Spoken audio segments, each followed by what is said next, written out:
30 years ago, a mother was shot and killed, and her case went unsolved until her daughter grew up. I want you to take a look at this. February 21st, 1973. 42-year-old Carmina Anderson was at home when she was shot in the head with a .22 caliber pistol. Her 10-year-old daughter, Lisa, was asleep in another room. A 6-member jury ruled Carmina's death an accident, but Lisa knew the truth. Lisa remembers hearing a domestic dispute between her mother and Charles Leroy Anderson, her newlywed husband. Lisa knew he was her mother's killer. Charles Leroy Anderson would walk free for nearly 30 years before Lisa could prove he was responsible for killing her mother. But was justice served? Was justice served. Please welcome Lisa to the show. No, Montel. Justice was not served. It was not served, and we'll tell them what happened at the end in a second. I want to go back for a minute. Your mom had met this man only, what, a month, 2 months before she married him? 6 months, the summer before. Summer before? They'd met in a bar and became drinking buddies, and the attraction was that way. And you, at that time, how old were you? I was 10, 9 years old. Right after my 10th birthday. You see this guy starting to come, your mom starting to show this guy some attention. You couldn't figure it out. He was spending a lot of time at your house, correct? Correct. He would stay at the house in the canyon, and once in a while we would stay at his place in Wellington, but for the most part he stayed up in the mountains with us. When's the first time you realized this man was doing something abusive to your mother? I had seen it. Early on in the relationship? Oh, yeah. Oh, yeah. There was a couple of fist fights, fights in the bar, in front of the bar. She came home with bruises and scratches and that kind of thing. And we were told that by Mom that he had beat her and kicked her so hard his boot had flown off. And this was 9 days before she married him? Correct. So she went ahead and married him? They were drunk. I don't know what love they saw in that bottle, but they took the leap and got married in Cheyenne. And 9 days later, got into it again, and he put a gun to her head and killed her. You were in the house? Took place in an 8-foot wide, 8 by 24-foot trailer house. So there wasn't a lot of room for maneuvering. You were back in the bedroom when this took place? We were in the bedroom. We were sent to bed, and they had their altercation. There's still some discrepancy in my mind as to the sequence of events, but yeah, they fought back and forth. Or he said that she was posed with the gun and told him to get out. And then what happened? So he lunged forward, he says, and his survival instincts took place, and he took the gun away from her. But regardless, her hand was not on the gun at the time it was fired. And now he had several stories about what happened. 8, 9. One of them was that the gun ended up flying in the air some way, shape, or form. She caught it with her thumb and went off and shot her in the head. And could not have taken place any of those versions. And then he changed that and said that he fell over a chair. And that they flipped over on the ground. Fell forward and it went off in her forehead, but the entry wound was back here.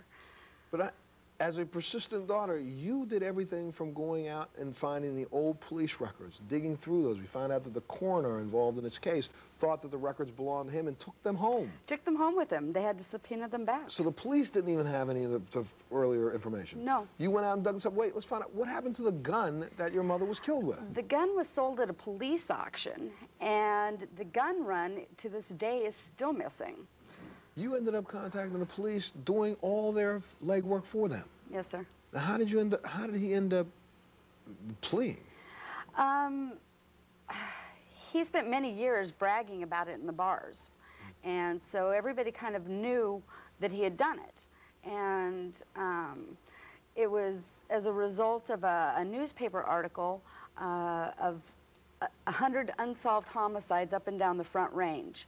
And there was a misprint. I wanted a retraction.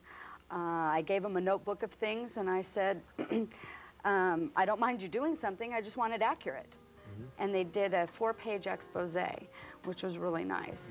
In that, they held the presses because he said he wanted to talk to them, and they went out and interviewed him, and in this interview, he said that her hand was not on the gun and she did not shoot herself.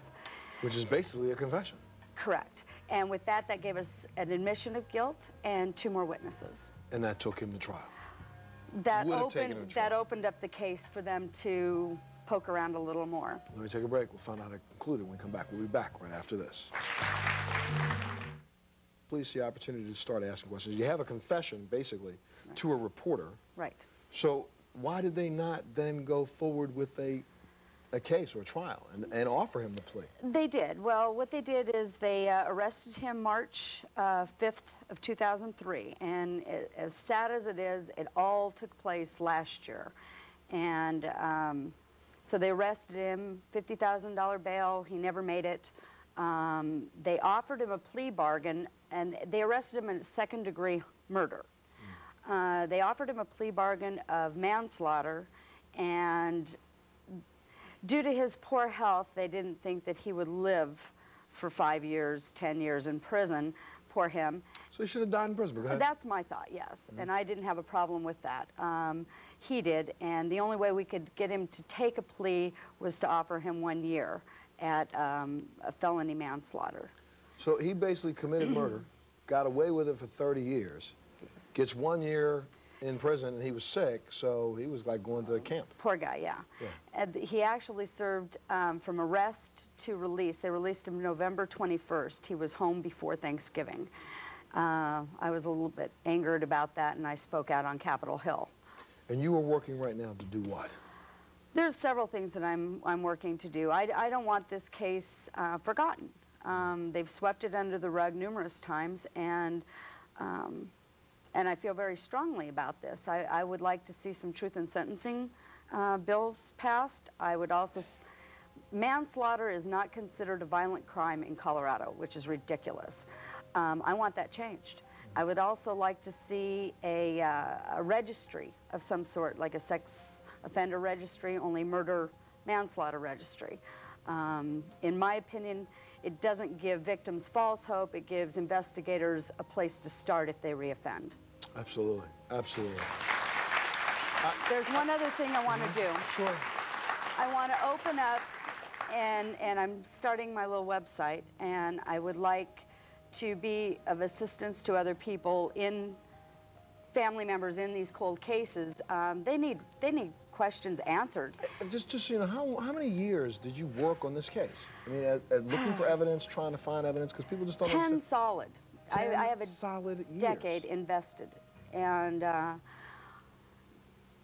I needed answers. There was no place for me to go for answers, and I would like to try and establish something to help other people out.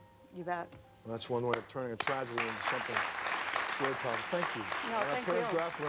I've waited a long time. How is he now? He's obviously out of jail. He's free. He's out. No probation, no parole, no accountability. He's a free man. And at this point, the people I have out there still haven't seen or heard from him, but he's got to be around. Let me take a break. We'll be back right after this.